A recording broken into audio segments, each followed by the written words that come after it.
Bonjour chers amis, frères et sœurs, les enfants, quel que soit l'endroit où tu te trouves ce matin, Jésus veille sur toi à cause de son amour inconditionnel. Nous sommes le vendredi 3 avril 2020. Amen. Je vous propose vraiment de rencontrer cet amour et de lui dire oui. Tu es libre, tu peux dire non, mais vraiment, puisses-tu lui dire oui.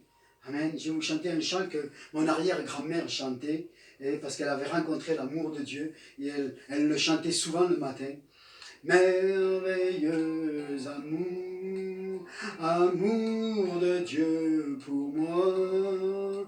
Merveilleux amour de Jésus à la croix. Vaste autant que les océans, plus profond que les mers, au plus haut que l'azur des cieux. Et son amour. Amen. Parler de l'amour de Jésus, c'est se plonger dans le Pacifique. Je vais essayer aujourd'hui, demain et après-demain de vous amener dans cette révélation de l'amour de Jésus-Christ et de ce fiancé, cet époux qui vient chercher son église.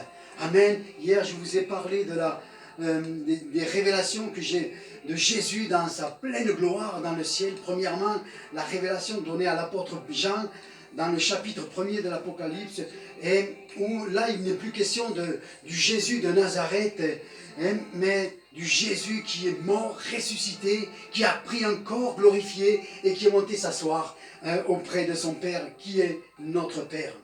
La deuxième révélation du Seigneur des Seigneurs, du Roi des Rois, qui vient plein de fureur pour écraser le raisin dans le pressoir à vin de la terrible colère de Dieu Tout-Puissant. Amen. Nous trouvons ça dans l'Apocalypse 9 et dans bien des passages. Et Dieu veut nous éviter ce jour de colère qui va venir sur cette terre. Amen. Et troisièmement, c'est ce que nous allons déployer pendant ces quelques jours, la révélation de l'amour de Jésus-Christ. Amen. Et cet amour, tu peux le rencontrer. Tu peux le rencontrer. Amen. Cet amour qui sauve, cet amour qui te donne la vie éternelle. Amen. Et ce matin, tu peux le rencontrer. Il me faudrait près de 7 heures pour vous amener dans les profondeurs de son amour. Et cela ne suffirait pas. C'est pour cela que pendant ce temps de confinement, vous devez prendre du temps pour vous recueillir dans votre chambre et chercher les profondeurs du cœur et de l'amour de Jésus-Christ à votre égard. Amen. C'est la chose la plus importante. Plutôt que d'écouter beaucoup de choses que nous pouvons entendre sur le net ou autre, par rapport au virus ou autre, Seigneur, à la fin, le soir, vous êtes confus et vous êtes loup, passé à côté du meilleur. Amen. L'Apocalypse finit par ces mots, chapitre 22, verset 17. L'Esprit de Dieu et la jeune mariée disent, viens. La jeune mariée, c'est l'Église, appelée l'épouse de Christ. C'est un mystère, mais ce mystère est voilé pour beaucoup, et surtout pour les non-croyants. Et c'est pour ça que le mariage est devenu du n'importe quoi aujourd'hui. Paul nous dit dans 2 Corinthiens 11, de supporter un peu de folie de ma part, car j'ai pour vous un amour qui ne tolère aucun rival. Et qui vient de Dieu lui-même. Je vous ai en effet fiancé à un seul époux pour vous présenter au Christ comme une jeune fille pure. Quand on devient chrétien, nous rentrons dans une vaste histoire d'amour.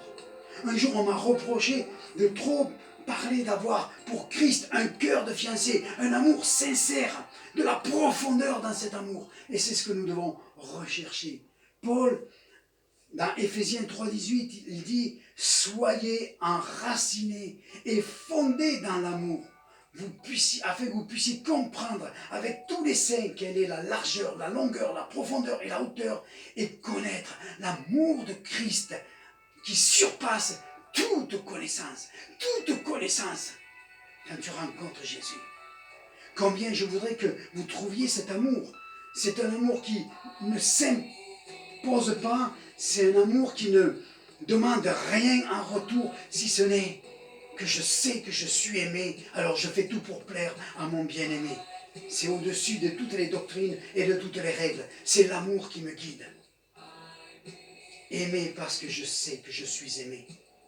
C'est pour cela que l'Esprit et l'épouse disent « Viens ». Elle aspire à voir Jésus. L'Apocalypse 19, versets 7 et 9 nous parle de ce temps de noces qui nous est parlé dans la Bible, alors que sur la terre va continuer la colère de Dieu. Réjouissons-nous et soyons dans l'allégresse et donnons-lui gloire, car les noces de l'agneau sont venues, son épouse s'est préparée.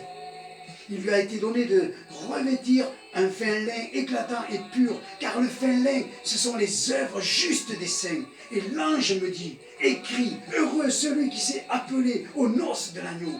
Et il me dit, c'est les paroles véritables de Dieu. Et je tombais. Oh, tu es appelé aux noces. Sais-tu que tu es appelé aux noces?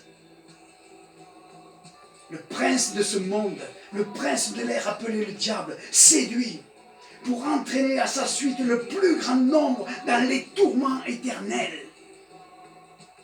Et Jésus, lui, il a déployé tout son amour pour nous délivrer de l'emprise du malin, afin de nous entraîner dans son royaume, afin de nous conduire dans le ciel et dans ce repas des noces, dans cette fête qu'il y aura un jour dans le ciel. Amen. Demain, nous continuerons sur ce thème. Mais ce matin, tu peux rencontrer cet amour. Savoir que tu es aimé. Combien de personnes, peut-être que tu te dis, je ne suis pas aimé, je suis mal aimé, on m'a abandonné. Tellement de choses qui sont là, qui ont fait que ton cœur est brisé. Sache que quand tu rencontres Jésus, tu sais que tu es aimé. Par contre, toi qui es déjà chrétien, alors nous l'avons lu, il t'est donné de te préparer à sa rencontre. L'Esprit en toi doit venir appeler ce jour merveilleux. L'Esprit et l'épouse disent, viens. Oh, soyez bénis dans le nom de Jésus-Christ en cette matinée. Oh Père, étends ta main, toi qui peux convaincre les cœurs ce matin, alors convainc les cœurs dans le nom de Jésus. Amen.